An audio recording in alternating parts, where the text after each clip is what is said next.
नमस्कार, आप देख रहे हैं न्यूज 80 और मैं हूं आपके साथ शिवानी शर्मा। उत्तर प्रदेश की राजनीति, मौसम, किसान, अदालत और बड़ी प्रशासनिक खबरों के साथ हाजिर है आज की 15 फटाफट बड़ी खबरें। तो चलिए शुरू करते हैं आज का सुपरफास्ट बुलेटिन। उत्तर प्रदेश सरकार लगभग 6 लाख करोड़ रुपए की निवेश परियोजनाओं के भूमि पूजन के लिए बड़े आयोजन की तैयारी कर रही है। औद्योगिक विकास विभाग और इन्वेस्ट यूपी के अनुसार सभी परियोजना भूमि पूजन के लिए तैयार है। निवेश की गति बनाए रखने हेतु विभागों को 10 लाख करोड़ रुपए के नए निवेश प्रस्ताव जुटाने का लक्ष्य दिया गया। अगले 3 महीनों में 50 बड़ी और 500 मध्यम औद्योगिक इकाइयों की स्थापना का लक्ष्य है, जिससे करीब 1 लाख करोड़ रुपए का अतिरिक्त निवेश आकर्षित होने और रोजगार के नए अवसर सृजित होने की उम्मीद है।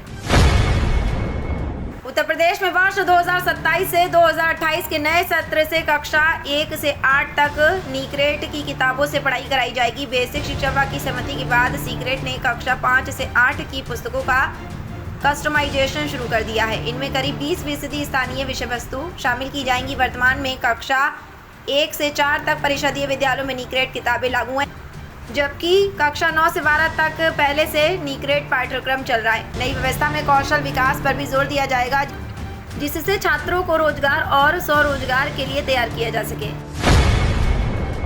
उत्तर प्रदेश के 34 आवासीय खेल छात्रावासों में खिलाड़ियों को प्रशिक्षण देने के लिए 40 अंतर्राष्ट्रीय खिलाड़ियों और प्रशिक्षकों की संविदा पर नियुक्ति की जाएगी। चयनित प्रशिक्षकों को प्रतिमाह 1.50 लाख रुपए मानदेय दिया जाएगा। खेल निदेशालय ने हॉकी, एथलेटिक्स, तैराकी, बैडमिंटन, कुश्ती, तीरंदाजी समेत कई खेलों के लिए आवेदन मांगे हैं। ओलंपिक, एशियाई खेल, राष्ट्रमंडल खेल, विश्व कप या विश्व चैंपियनशिप में भाग लेने वाले खिलाड़ी और पद्मश्री, खेल रत्न, अर्जुन व द्रोणाचार्य पुरस्कार विजेता आवेदन कर सकते हैं। इच्छुक अभ्यर्थी 14 अगस्त तक आगरा स्थित क्षेत्रीय खेल कार्यालय में आवेदन जमा कर सकते हैं। इलाहाबाद हाईकोर्ट ने रामपुर स्थित मौलाना अली जौहर ट्रस्ट की याचिका खारिज कर दी है। ट्रस्ट ने जौहर यूनिवर्सिटी के 38 भवनों को ध्वस्त करने के नोटिस को चुनौती दी थी। अदालत ने कहा कि मुरादाबाद मंडलायुक्त पहले ही अंतरिम राहत दे चुके हैं, इसलिए फिलहाल हस्तक्षेप की जरूरत नहीं है। आरडीए ने बिना स्वीकृत मानचित्र के निर्माण का आरोप लगाते भवनों को गिराने का आदेश दिया था। मंडलायुक्त कोर्ट ने 27 जुलाई को ध्वस्तीकरण कार्रवाई पर रोक लगा दी थी। हाईकोर्ट के फैसले के बाद मामला अब 3 अगस्त को मंडलायुक्त की अदालत में सुना जाएगा। उत्तर प्रदेश में गरीबों के हक का राशन लेने वाले 2.35 लाख अपात्र लाभार्थियों के राशन कार्ड निरस्त किए जाएंगे। शासन ने सभी जिला पूर्ति अधिकारियों को 1 सप्ताह में सत्यापन और कार्रवाई पूरी करने के निर्देश दिए हैं। जांच में अब तक 37.72 लाख लाभार्थी अपात्र पाए गए हैं, जिनमें से 35.37 लाख राशन कार्ड पहले ही रद्द किए जा चुके हैं। भारत सरकार के डेटा के आधार पर संदिग्ध लाभार्थियों की पहचान की गई थी। लखनऊ पिछले 6 महीनों में 20,871 अपात्रों के नाम हटाए गए हैं। कार्रवाई के पात्र गरीब परिवारों को राशन उपलब्ध कराने में मदद मिलेगी। बहुजन समाज पार्टी ने 2027 विधानसभा चुनाव की तैयारियां तेज कर दी हैं। पार्टी प्रमुख मायावती ने अपने भतीजे और राष्ट्रीय संयोजक आकाश आनंद को चुनावी मैदान में उतारने की रणनीति बनाई है। आकाश आनंद 10 अगस्त को हाथरस की सादाबाद विधानसभा सीटों से पार्टी प्रभारी और उम्मीदवार अविन शर्मा के नाम की घोषणा करेंगे। इसके बाद वह कार्यकर्ता की सभा को संबोधित कर अभियान शुरू करेंगे। बसपा अब जल्द से जल्द 403 सीटों में से अधिकतर पर प्रत्याशी चयन पूरा करना चाहती है। पार्टी ने अब तक करीब 35 सीटों पर प्रभारियों के नाम तय किए हैं। उत्तर प्रदेश सरकार प्लाईवुड और लकड़ी उद्योगों को बढ़ावा देने के लिए नई एग्रो फॉरेस्ट्री नीति तैयार कर रही है। इसके तहत उद्योगों की स्थापना, लाइसेंस, अनुमोदन और एनओसी प्रक्रिया को आसान बनाया जाएगा। वन विभाग, पर्यावरण और औद्योगिक विकास विभाग के सहयोग से नीति तैयार कर रहा है। सरकार का लक्ष्य दूसरे राज्यों के निवेशकों को यूपी में आकर्षित करना और उद्योगों के लिए अनुकूल माहौल बनाना है। नीति में पर्यावरण संरक्षण के साथ ईज ऑफ डूइंग बिजनेस पर जोर दिया जाएगा। उद्योग प्रतिनिधियों से सुझाव लेकर व्यवहारिक और दीर्घकालिक व्यवस्था विकसित की जा रही है। लखनऊ कानपुर एक्सप्रेसवे पर उद्घाटन के 14 दिन बाद सड़क धंसने के मामले में NHAI ने बड़ी कार्रवाई की है। निर्माण संस्था के प्रोजेक्ट मैनेजर सह DGM विवेक कुमार गुप्ता, स्वतंत्र engineer team leader Surendra Kumar और रेसिडेंट इंजीनियर यतेंद्र कुमार को परियोजना से हटा दिया गया है। तीनों अधिकारियों को अगले 2 वर्षों तक किसी भी NHAI परियोजना में भाग लेने से प्रतिबंधित किया गया है।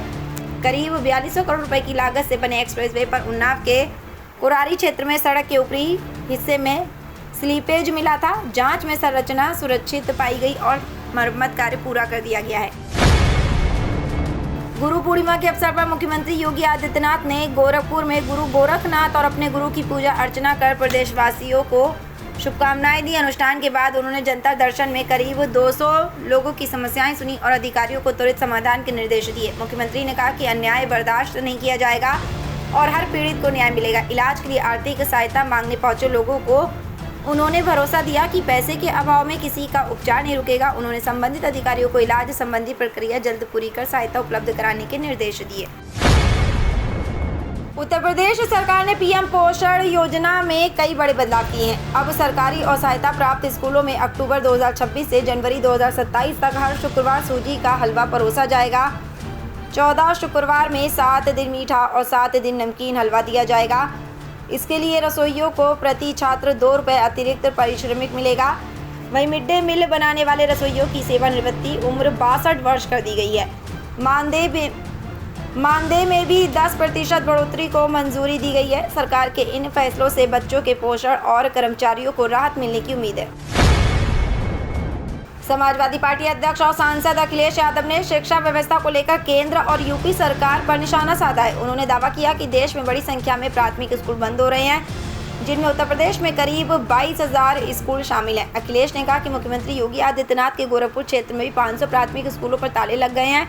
उन्होंने उच्च शिक्षा, आरक्षण और रोजगार के मुद्दों पर भी सरकार को घेरा। अखिलेश ने आरोप लगाया कि भाजपा सरकार की नीतियों से दलित, पिछड़े और अल्पसंख्यक वर्गों के हित प्रभावित हो रहे हैं। अयोध्या श्री राम मंदिर में चढ़ावे की कथित हेराफेरी के मामले को लेकर सपा सांसद डिम्पल यादव ने भाजपा और यूपी सरकार पर निशाना साधा है। उन्होंने आरोप लगाया कि श्रद्धालुओं ने आस्था से जो दान दिया उसकी जानकारी जनता को मिलनी चाहिए। डिम्पल ने मुख्यमंत्री योगी आदित्यनाथ से जवाब मांगते हुए कहा कि अयोध्या जैसे धार्मिक स्थल पर ऐसी घटना की जिम्मेदारी तय होनी चाहिए। उन्होंने पूरी SIT जांचों पर भी सवाल उठाए। इससे पहले अखिलेश यादव के नेतृत्व में सपा सांसदों ने संसद परिसर में प्रदर्शन कर उच्च स्तरीय जांच की मांग की। मामले की जांच के लिए नई SIT गठित की गई है।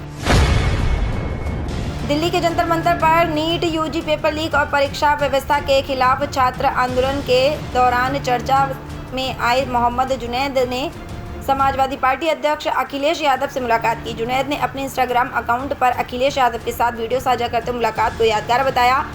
उन्होंने लिखा कि अखिलेश यादव की सोच में जनता और दिल में देश बसता है। नीट आंदोलन के दौरान जुनैद प्रदर्शनकारी छात्रों के लिए पानी, भोजन और अन्य जरूरी सामान की व्यवस्था करते नजर आए थे, जिसके बाद वह सोशल मीडिया पर चर्चा में आए थे। उनकी इस मुलाकात को लेकर सोशल मीडिया पर प्रतिक्रियाएं सामने आ रही हैं। उत्तर प्रदेश सरकार हर विधानसभा क्षेत्र में अत्याधुनिक आदर्श पशु चिकित्सालय स्थापित करने जा रही है। इन अस्पतालों में डायलिसिस, एक्सरे, आधुनिक ऑपरेशन थिएटर, आंखों की सर्जरी, ऑर्थोपेडिक उपचार और गंभीर पशुओं के लिए भर्ती सुविधा उपलब्ध होगी। प्रत्येक अस्पताल पर 3 करोड़ रुपए से अधिक खर्च किए जाएंगे। पशुधन मंत्री धर्मपाल सिंह के अनुसार इससे पशुपालकों को जटिल इलाज के लिए दूर नहीं जाना पड़ेगा। अस्पतालों में आधुनिक उपकरणों के साथ विशेषज्ञ चिकित्सक और प्रशिक्षित स्टाफ तैनात किए जाएंगे। सरकार का लक्ष्य ग्रामीण क्षेत्रों तक बेहतर पशु चिकित्सा सेवाएं पहुंचाना और पशु स्वास्थ्य व्यवस्था को मजबूत बनाना है। और उत्तर प्रदेश में 30 जुलाई 2026 को मानसून सक्रिय रहने की संभावना है। पश्चिमी यूपी के मेरठ, गाजियाबाद, नोएडा, बुलंदशहर, बागपत और मुजफ्फरनगर समेत कई जिलों में बादल छाए रहेंगे। मौसम विभाग के अनुसार इन इलाकों में हल्की से मध्यम बारिश हो सकती है, जबकि कुछ स्थानों पर गरज चमक के साथ तेज बारिश और आंधी के आसार है। बारिश से तापमान में गिरावट आने और उमस भरी गर्मी से राहत मिलने की उम्मीद है। किसानों के लिए ये वर्षा फसलों के लिए फायदेमंद साबित हो सकती है। लोगों को मौसम को देखते हुए सतर्क रहने की सलाह दी गई है। तो ये थी आज की 15 फटाफट खबरें। अगर आपको वीडियो पसंद आया तो वीडियो को लाइक, शेयर व कमेंट जरूर करें। धन्यवाद।